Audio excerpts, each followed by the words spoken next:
Hey hi everyone, welcome to one pixel plus. और आज की इस वीडियो में हम लोग बात करेंगे रिएक्ट गूगल मैप्स के ऊपर कि कैसे तुम लोग गूगल मैप को रिएक्ट में इंटीग्रेट कर सकते हो।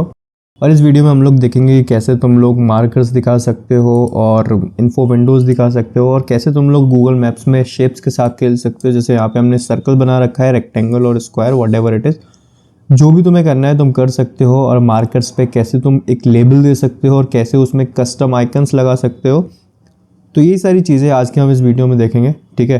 तो ये अपना एक डेमो एप्लीकेशन है जहाँ पे हम सारी चीज़ें इंप्लीमेंट करेंगे इन दी एंड में। तो बिना किसी देरी के चलो स्टार्ट करते हैं। तो यार यहाँ पे हम लोग अपने कोएडिटर पे आ चुके हैं और यहाँ पे थोड़ा सा स्टार्टर टेम्पलेट्स है, कुछ रॉकेट साइंस नहीं है, बस थोड़ा सा एलिमेंट है मटेरियल यूआई के जो मैंने यहाँ पे प्री रिटन कर रखे हैं, ठीक है। तो यहाँ पे एक नैवबार है जिसकी तुम्हें ज़रूरत नहीं है, अगर तुम चाहो तो लिख लेना, नहीं चाहो तो मत लिख लेना। यहाँ पे कुछ स्टैटिक डेटा है जो हमें यूज़ होगा इस वीडियो में, तो इसलिए वो सारा डेटा यहाँ पे लिख रखा है और ये सारा कोड तुम्हें डिस्क्रिप्शन में मिल जाएगा। तो बैक टू गूगल क्रोम। तो अभी तक हमारी एप्लीकेशन ऐसी दिख रही है जिसमें बस एक नैवबार है और कुछ नहीं है। तो यहाँ पे हम लोग एक कंपोनेंट बना लेते हैं मैप। अपना जितना भी कोड होगा मैप से रिलेटेड सारा हम उस कंपोनेंट में लिखेंगे। सो ये हमारा कंपोनेंट बन गया। इसको हम जरा यहाँ पे इम्पोर्ट कर लेते हैं app.js में, सेव करो और यहाँ पे हमें हमारा कंपोनेंट मिल चुका है, ठीक है। तो रिएक्ट में गूगल मैप को इंटीग्रेट करने के लिए हम एक npm पैकेज का यूज़ करेंगे और ये वो npm पैकेज जिसका हम लोग यूज़ करेंगे रिएक्ट गूगल मैप API, ठीक है। मेक श्योर कि तुम लोग सेम पैकेज यूज़ करो क्योंकि ऐसा ही एक और पैकेज है जो है रिएक्ट गूगल मैप, वो डेप्रिकेट हो चुका है और उसको कोई भी मेंटेन नहीं कर रहा है। तो कभी कभी ऐसी गलतियां हो जाती है कि हम लोग वो वाला पैकेज यूज़ कर लेते हैं और बाद में हमको फिर ऐसे एरर्स मिलते हैं जिसका सॉल्यूशन हमें पता ही नहीं है और कम्युनिटी में वो चीज़ होती नहीं है क्योंकि वो अभी एक्टिव ही नहीं है, ठीक है। तो मेक श्योर कि तुम लोग ये वाला पैकेज यूज़ करो। कुछ नहीं करना तुम्हें यहाँ पे आके, अगर तुम लोग npm यूज़ कर रहे हो तो इस कमांड को यूज़ करके पैकेज को इंस्टॉल कर लेना, अगर yarn यूज़ कर रहे हो तो इस कमांड को, ठीक है। यहाँ पे जो टेम्पलेट दे रखा है हम इसी का यूज़ करेंगे। तो यहाँ पे हम इसको कॉपी करेंगे और अपने मैप कंपोनेंट में आके पेस्ट कर देंगे और ये कंपोनेंट हमारा हो जाएगा मैप, ठीक है। यहाँ पे हम इसको एक्सपोर्ट डिफ़ॉल्ट कर देंगे, ठीक है। तो देख लेते हैं इस कंपोनेंट में है क्या। इस कंपोनेंट में बस एक कंटेनर स्टाइल दे रखी है। जब भी तुम लोग अपना गूगल मैप क्रिएट करोगे तो तुम्हें एक डिफ़ॉल्ट कुछ स्टाइल देनी पड़ेगी ताकि तुम्हारा जो कंटेनर है उसका कुछ ब्रेथ और लेंथ हो। यहाँ पे मैं इसने 400 कर रखी है, मैं उसको थोड़ा डायनामिक कर देता हूँ, 100% कर देता हूँ, ठीक है। और सेंटर हमें चाहिए नहीं। अगर तुम यहाँ पे आओगे मैप डेटा में तो यहाँ पे हमारे पास एक मैप सेंटर है। हम चाहते हैं कि हमारा जब भी मैप को ओपन हो तो उसका सेंटर ये रहे, तो इसको इंपोर्ट कर लेते हैं, ठीक है। ठीक है, तो इसको रिमूव कर देते हैं, इसकी ज़रूरत हमें नहीं होगी। और यहाँ पे भी हम मैप सेंटर कर देते हैं, ठीक है। उसके बाद हमारे ये जूम दे रखा है 10, इसको ऐसे ही रहने दो। और जैसे ही हमारा मैप लोड हो जाएगा तो हम ऑन लोड को करेंगे और ऑन अनमाउंट पे हम ऑन अनमाउंट को कॉल करेंगे, ठीक है। तो ये इतना कुछ इसमें है नहीं, बस सिंपली मैप में सेट नल कर रहे हैं यहाँ पे ऑन अनमाउंट पे, एंड ऑन लोड पे हम क्या कर रहे हैं, हमारे मैप को एक न्यू इंस्टेंस से बाउंड कर रहे हैं और उस इंस्टेंस को हम सेट मैप में यहाँ पे सेव कर देते हैं, ठीक है। और यहाँ पे तुम्हें एक गूगल मैप API की देनी पड़ेगी और ये API की मिलेगी तुम्हें गूगल मैप के डेवलपर कंसोल से। वहाँ पे जाके तुम्हें एक अकाउंट बनाना पड़ेगा और वहाँ पे तुम्हें मैप की API की मिल जाएगी। चिंता मत करो, ये फ्री है, मे बी $200 तक तुम लोग फ्री यूज़ कर सकते हो। उसके बाद शायद तुम्हें चार्जेस देने पड़ेंगे, पर $200 मोर देन सफिशिएंट इस एप्लीकेशन को बिल्ड करने के लिए, ठीक है। तो चिल करो। तो चलो आगे बढ़ते हैं और मैं अपनी API की इम्पोर्ट कर लेता हूँ।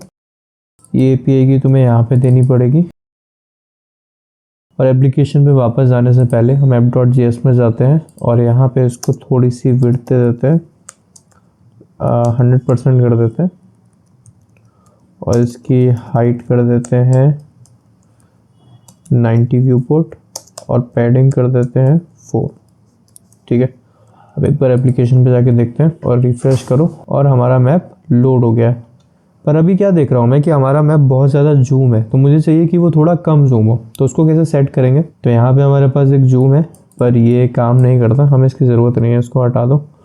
और यहाँ पे आके हमें चाहिए ये मैप और तुम्हें सेट करना पड़ेगा मैप डॉट सेट जूम, मुझे चाहिए 5। रिफ्रेश करो और तुम्हारा मैप ठीक से जूम हो गया है, ठीक है। अब देख लेते हैं कि यार इसमें हम मार्कर्स कैसे लगाएंगे। पहले इसमें जो एक्स्ट्रा कोड है ना उसको रिमूव कर देते हैं। ये अनमाउंट नहीं चाहिए हमें, इसको हटा दो। ये भी नहीं चाहिए हमें, ठीक है। और ये रिएक्ट से इंपोर्ट करने से अच्छा है इसको ही इंपोर्ट कर लो, ठीक है, ठीक है। तो हमें चाहिए मार्कर्स, तो हमें पहले मार्कर इंपोर्ट करना पड़ेगा। Marker F. तो मेक श्योर कि तुम लोग मार्कर एफ इंपोर्ट करो। जो हमारा पहले वाला पैकेज था उसमें मार्कर इंपोर्ट करते थे, पर इस पैकेज में मार्कर एफ इंपोर्ट करते हैं। ठीक है, तो यहाँ पे आके हम मार्कर एफ को स्पेसिफाई कर देंगे। अब मार्कर में हमें दो चीज़ें मेन देनी पड़ती हैं, एक होता है इसकी की प्रॉप्स और दूसरी होती है इसकी पोजीशन। और ये सारा डेटा हमें हमारे मैप डेटा से मिल जाएगा। यहाँ पे अगर तुम आओगे तो यहाँ पे हमारे पास मार्कर्स का डेटा है। ठीक है, तो ये डेटा अगर तुम वहाँ पे इंपोर्ट कर लोगे तो तुम्हें यहाँ पे पोजीशन मिल जाएगी और तुम्हें यहाँ पे की भी मिल जाएगी। हम की में आईडी यूज़ कर लेंगे। ठीक है, पर अगर मैं इस मैप डेटा को यहाँ मैप के अंदर करता हूँ इंपोर्ट और डायरेक्टली इसको यहाँ पे दे देता हूँ, तो उससे क्या होगा, हमारे कंपोनेंट की रीयूजेबिलिटी कम हो जाएगी। मतलब अगर हम इस कंपोनेंट को कहीं और इंपोर्ट करेंगे तो वहाँ पे हमारे सेम ही मार्कर्स रेंडर हो रहे होंगे। अगर मैं कहीं और इसको इंपोर्ट कर रहा हूँ मैप, तो मुझे चाहिए कि मेरे डिफरेंट मार्कर्स रेंडर हो, है ना। तो यहाँ पे मार्कर्स इंपोर्ट करने से अच्छा है कि हम उसको app.js में इंपोर्ट करें। ठीक है, तो यहाँ पे हम मार्कर्स इंपोर्ट कर लेते हैं। ठीक है, तो हमारी जो प्रॉप्स हैं मार्कर्स, उसमें हमने ये मैप डेटा को पास कर दिया। अब इस मार्कर को मैप में जाके डिस्ट्रक्चर कर लेंगे और हमें कुछ नहीं करना, हमें बस एक मैप फंक्शन लगाना है मार्कर्स पे। ठीक है, तो ये मार्कर्स मैप, तो what we want to return a marker. ठीक है, तो वैसे तो हम की के लिए आईडी यूज़ करेंगे। अगर तुम्हारे पास आईडी नहीं है तो तुम इंडेक्स यूज़ कर सकते हो, पर अगर तुम्हारे पास आईडी है तो हाईली रिकमेंड कि तुम लोग आईडी ही यूज़ करो। ठीक है, तो यहाँ पे हो जाएगा ele.id एंड यहाँ पे हमें भेजना है ele.position। और मार्कर को स्पेसिफाई करने के लिए इतना कोड काफ़ी है। बैक टू आवर एप्लीकेशन, और यहाँ पे यार हमारे मार्कर्स दिख गए हैं। ठीक है, अब अगर तुम चाहते हो इस मार्कर्स को तुम्हें कोई एक डिफ़ॉल्ट या कस्टमाइज़ करना है लेबल्स के थ्रू, तो तुम वो भी कर सकते हो। वो कैसे कर सकते हो, यहाँ पे आओ तुम, और यहाँ पे एक प्रॉप्स होती है मार्कर्स में आइकन। ठीक है, तो उस आइकन के थ्रू तुम यहाँ पे स्पेसिफाई कर सकते हो URL, और लेट्स सपोज मैं उसको कर देता हूँ आइकन। ठीक है, अब एक आइकन के लिए मैंने यहाँ पे पहले से एक आइकन इम्पोर्ट करके रखा है, मार्कर आइकन। मैं इसी को यूज़ कर रहा हूँ, तुम चाहो तो कुछ भी यूज़ कर सकते हो। ठीक है, यहाँ पे मैं इसको इंपोर्ट कर लेता हूँ एज आइकन।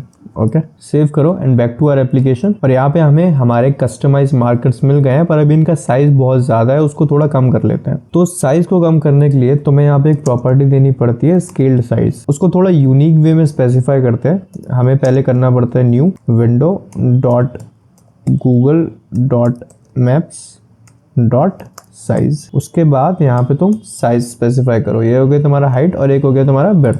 ठीक है, और तुमने यहाँ पे 30 कर दिया। अब एक बार एप्लीकेशन देखो कि तुम्हारी सारी चीज़ें ठीक काम कर रही हो। और यार रिफ्रेश करने के बाद तुम्हारे जो मार्कर्स हैं उनका साइज़ ठीक हो गया है। ठीक है, अब मुझे चाहिए कि इन मार्कर्स पे मैं लेबल लगाना चाहता हूँ। वैसे तो तुम वो चीज़ इन्फो विंडो के थ्रू भी कर सकते हो कि कोई अगर तुम्हारे मार्कर पे क्लिक करे तो जो भी तुम्हें डिटेल दिखानी है तुम इन्फो विंडो के थ्रू दिखा सकते हो।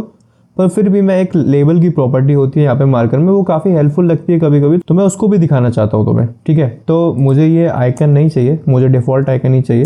तो यहाँ पे एक प्रॉपर्टी होती है लेबल, वहाँ पे हमें पास करना पड़ेगा लेबल। जैसे अभी सपोज करो मैं यहाँ पे ele.id पास कर देता हूँ एज अ लेबल। जो इंपॉर्टेंट बात है यार वो यहाँ पे ये है कि ये जो लेबल प्रॉपर्टी है वो स्ट्रिंग के साथ ही वर्क करती है। अगर तुम इसमें नंबर पास करोगे तो वो काम नहीं करेगी।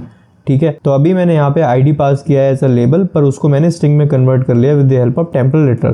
ठीक है, बैक टू आवर एप्लीकेशन, और हमें हमारे लेबल्स मिल चुके हैं 1 2 3 4 5।